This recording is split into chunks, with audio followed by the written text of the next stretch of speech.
Hey guys, I've reached it, a breaking point in my garden.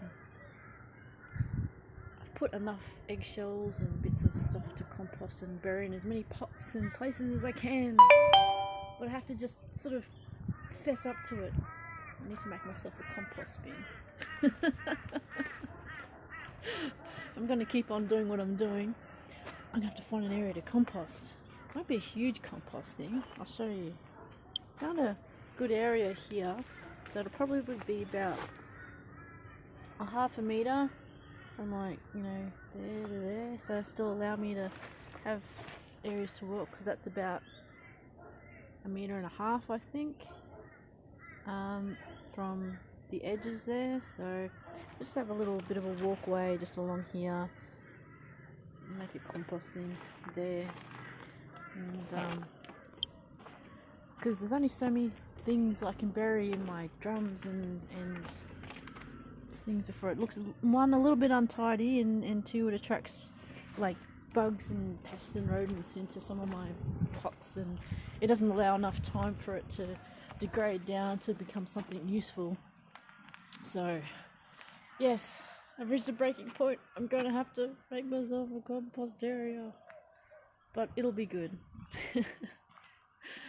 Because yes, there is always a certain point in life where you go, I can maintain it, I can balance only so many things, and then you go, nope, that's it, I'm going to have to do something. It's going to be a small area at first, which will be good, till like I see if I need anything bigger, because I'm going to have a lot more area. I'm saying a lot, but a lot more area, and a lot more. I'll show you all these garden beds, so that when I put them down and before I plant stuff, I'll get some of my compost or some of my kitchen scraps, and I put them in under that in different areas.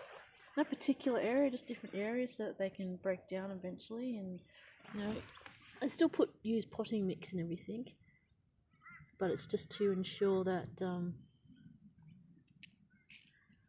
there is enough nutrients there for them. Now, there's a lot of furphies with regards to composting. You can basically put everything into a compost, but there are some specific worms that will only eat certain things and break things down in certain ways.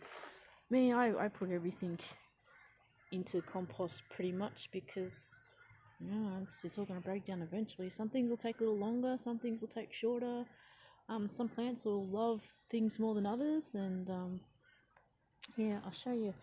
This happened. Look at that. Look at that. It's I just got a whole bunch of seeds from butternut pumpkin, and it's not really in season for it to grow, but yeah. And see, that was like my tea from making kombucha. So that needs a home, but this basil's growing really well. You have to transplant some of it to different areas. I've got some potatoes growing. I think I've got some radishes peeking their heads like this. I think this is a radish, and they don't really grow well together, so I'm going to have to move. I have to move this. I have to move any radishes that come up, because I mistakenly put some radish and potatoes together, and they don't play well together. They're not companion plants. They're not very good for each other. So definitely look up all your companion plants and make sure that you get them correct, because some of them you'll see that you have different layers. You have like top layers, mid layers, and ground covers. So they have like what they call the three sisters, which is corn, beans, and something else. Corns, beans, and carrots? I don't know. Anyway, there's three that you can have. So one will be like corn, which is long and will provide some shade for the others down below, but also provide like a trellis, so you can have tomatoes and beans sort of crawl up all amongst each other, and some others down below, and they just fill up all the three layers, so they get enough sunshine, enough protection, and they also, in some cases, they also provide protection against other insects, because some of them will confuse by scent the smell of the others. So I've got some onions growing here, so that'll help confuse some of the smell of my other things that are growing that things might like to eat. So yeah, anyway, your breaking point. probably not what you thought it was. No, it's not that dire, but breaking point.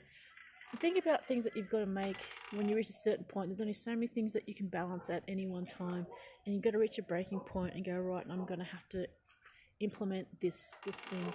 It may be a stopgap. Mine. Oh, back again. Yep. So hopefully the little compost area I make will be enough. If not, we'll see. Planning for the future, making a larger compost at this point in time is not that viable because there's so much that I'm also doing around the yard, moving things here and there. To find a little place that'll do for maybe a year or two and see how much I'm consuming and how much compost I'm producing is probably the best thing. Now, if I had everything all laid out in large scale, I could then go, right, I've reached that point and I'll make a huge compost area, but that compost area I won't move at all. This one it will be small, so I can like easily disassemble it and move it somewhere. Yeah, I can easily disassemble and move a large one, but then there's a lot more compost to get rid of. So yeah, when you reach a breaking point, assess whether you need that additional bridging, I know, procedure, process, item, whatever it is, talk, that bridging bit in between what you want to do, what you want to get and ultimately achieve, and what you have now. There should be a happy medium in there where you can go, right, there's an overload of the system and the balance is all wrong. We'll introduce this other thing that will do for X amount of time until this other tipping point. Now, you've got to identify that other tipping point. Even if you don't identify it, some of your friends might go, hey, you need to, attend to this thing right here. So they'll say, this is the tipping point here, whether it's you're taking on too much. And there's heaps of things that I would like to do, like, my kombucha, my brewing, cheese making. I'm going, no, don't add the cheese making. Wait till all the stuff like the aquaponics, the garden beds, the renos, the brewing and everything has reached a good sort of level, and then see if I can add cheese making into it. If not, that's okay. Anyways, I'll catch you guys later. Have a good day.